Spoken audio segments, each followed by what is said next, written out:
കയ്യിലുള്ള നറുവെണ്ണ നുകർന്നുകൊണ്ടും തന്നാശ്രിതർക്ക് തുണയായി വിളങ്ങിടുന്ന നാരായണീയ ഗുരുവായൂരപ്പ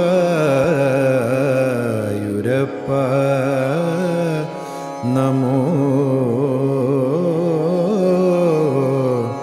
നമസ്തേ.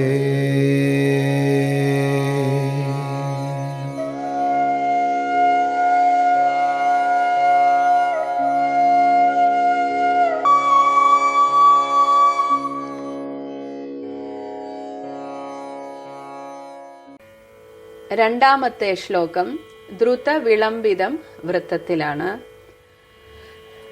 ഉപഗതേ ത്വയി പൂർണ്ണമനോരഥാം പ്രമദ സംഭ്രമ കംപ്ര പയോധരാം വിവിധ മാനനം ആദധതീം മുദാ വിവിധ മാനനമാദധതീം മുദാ രഹസി താം രമയാൻ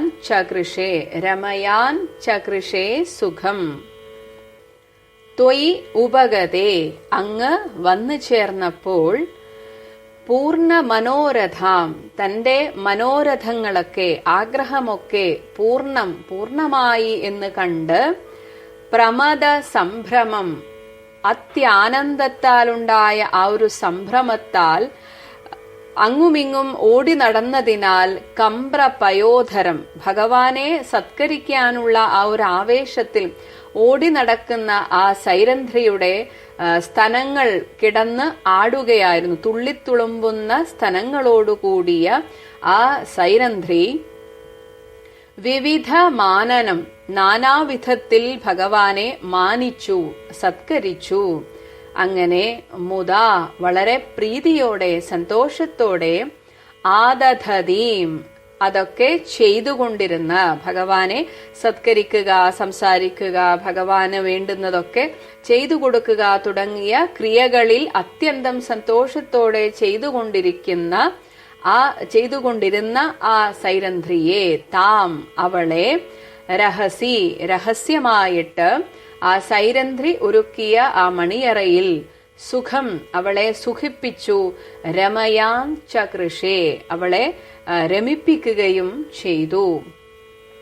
അങ്ങനെ കാത്തിരുന്ന് ഭഗവാൻ ഒരു ദിവസം തന്റെ ഗൃഹത്തിൽ എഴുന്നള്ളിയപ്പോൾ അത്യധികമായ സന്തോഷത്താൽ എന്ത് ചെയ്യണമെന്നറിയാതെ സംഭ്രമചിത്തയോടുകൂടി സൈരന്ധ്രി താൻ എന്തൊക്കെ ചെയ്ത് ഭഗവാനെ സത്കരിക്കണമെന്ന് ആഗ്രഹിച്ചിരുന്നുവോ അതൊക്കെ ചെയ്തിട്ട് ഭഗവാനെ സത്കരിച്ചു. അവളുടെ സത്കാരത്തിലും അവളുടെ ആ ഒരു പെരുമാറ്റത്തിലുമൊക്കെ ആകൃഷ്ടനായിട്ട് അല്ലെങ്കിൽ അവളുടെ ആഗ്രഹം സാധിപ്പിച്ചു കൊടുക്കുക എന്ന ഉദ്ദേശത്തോടുകൂടി തന്നെ ഭഗവാൻ അവളെ മണിയറയിൽ ചെന്ന് അവളെ രമിപ്പിച്ചു എന്നാണ് പറയുന്നത്. ശ്ലോകം 2. ഉപഗതേ ത്വയി പൂർണ്ണമനോരഥാം പ്രമദ സംഭ്രമ കംപ്രപയോധരാം വിവിധമാനനമാദധതീം മുദാ രഹസി താം രമയാൻ ചകൃഷേ സുഖം.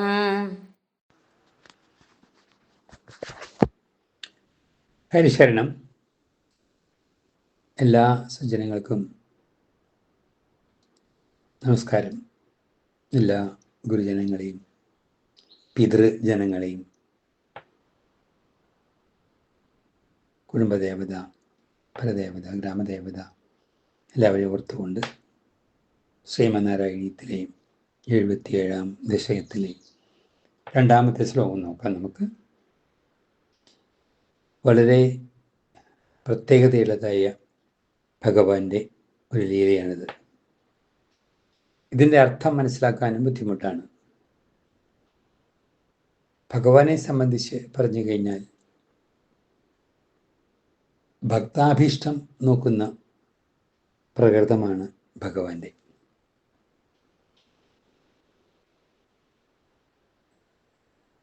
പ്രേമം നിറഞ്ഞ, അതേസമയം കാമത്തിൻ്റെ അംശം കലർന്ന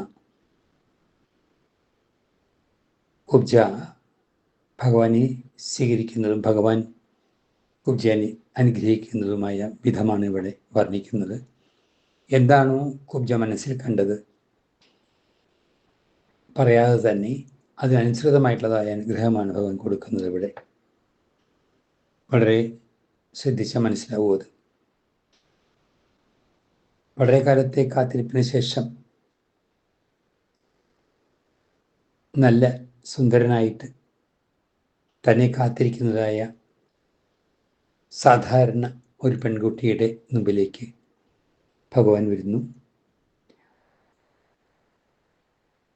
അവിടെ ഉദ്ധവര് മറ്റൊരു സ്ഥലത്ത് എന്ന് വിചാരിച്ചാൽ മതി. വളരെ വാത്സല്യത്തോടും അതുപോലെ തന്നെ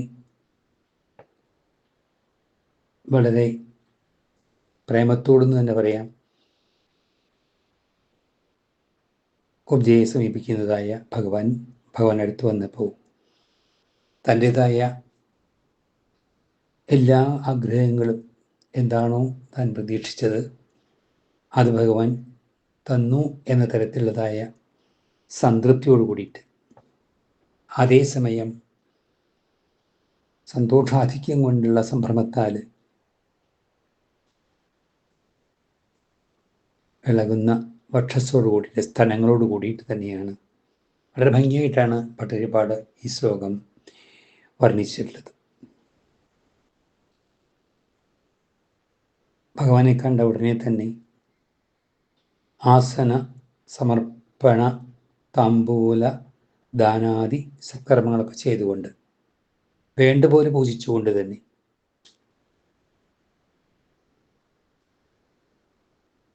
അതൊരു പ്രേമപൂജയായിരുന്നു കുബ്ജയുടെ ഭാഗത്തുനിന്ന്. അങ്ങനെ എല്ലാ തരത്തിലും ഭഗവാനെ പൂജിച്ച് സ്വീകരിച്ച ശേഷം ഭഗവാൻ കുബ്ജയുടെ ശയ്യാഗ്രഹത്തിൽ പ്രവേശിക്കുന്നു. ഭഗവാനെ സംബന്ധിച്ച് പറഞ്ഞാൽ പൂർണ്ണ ആനന്ദ സ്വരൂപനാണ്. ആനന്ദിക്കാനായിട്ട് മറ്റൊരു മാർഗം തേടേണ്ടതായിട്ടില്ല. ആനന്ദരൂപ ഭഗവൻ എന്ന് പറഞ്ഞിട്ടുണ്ട്. മാത്രമല്ല ഇവിടെ ഭക്തൻ്റെ മനസ്സറിഞ്ഞ് എല്ലാത്തിനും ഒരു കാരണം ഉണ്ടായിരിക്കും. അത് നമുക്ക് അടുത്ത 2 ശ്ലോകങ്ങൾ വരുമ്പോൾ ആലോചിച്ച് നോക്കാം എന്തായിരുന്നു അത് എന്നുള്ളത്. അങ്ങനെ ശയ്യാഗ്രഹത്തിൽ പ്രവേശിച്ച്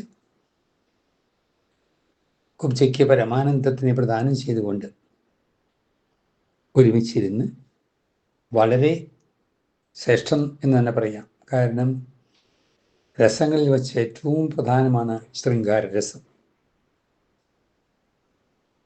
ആ ശൃംഗാരരസത്തിനെ ഉൾക്കൊണ്ടുകൊണ്ട് പലവിധ ലീലകളെ കൊണ്ട് കുബ്ജയെ രമിപ്പിച്ചു, സന്തോഷിപ്പിച്ചു, ആനന്ദിപ്പിച്ചു എന്ന് പറയാം. ആ സമയത്തുണ്ടാകുന്ന സംതൃപ്തി സാധാരണ പെൺകുട്ടിയാണ്. വേദാന്തമൊന്നും പഠിച്ചു എന്ന് കരുതാൻ നിവൃത്തിയില്ല. ഇവിടെ നടക്കുന്നതൊക്കെ തന്നെയും ഭഗവാനെ പ്രേമിച്ചു, കാക്ഷിച്ചു എന്നുള്ളതാണ് കുബ്ജയുടെ ഏറ്റവും വലിയ പ്രത്യേകത. അത് മതിയല്ലോ. ഇവിടെ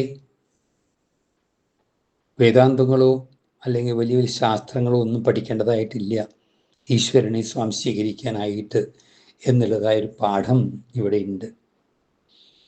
അങ്ങനെ കുബ്ജയെ നല്ലപോലെ ആനന്ദിപ്പിച്ച്, സന്തോഷിപ്പിച്ച്, രമിപ്പിച്ച് സംതൃപ്തിയാക്കി ഭഗവാൻ എന്നാണ് ഈ 2-ാം ശ്ലോകം കൊണ്ട് വർണ്ണിക്കുന്നത്.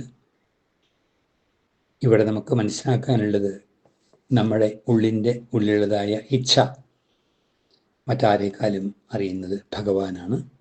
ഉള്ളറിയുന്ന ഭഗവാൻ, അതിനനുസൃതമായിട്ടുള്ളതായ ഭഗവാന്റെ പ്രതികരണങ്ങളും അനുഗ്രഹങ്ങളും വരും നമുക്ക് എന്നവർക്ക് എല്ലാവരും. അതുകൊണ്ടാണ് ഉള്ളാണ്, അകമാണ് നമ്മൾ ശ്രദ്ധിക്കേണ്ടത്. എല്ലാവർക്കും ഹരിശരണം, ഭഗവാൻ അനുഗ്രഹം എല്ലാവർക്കും ഉണ്ടാവട്ടെ. ഹരിശരണം.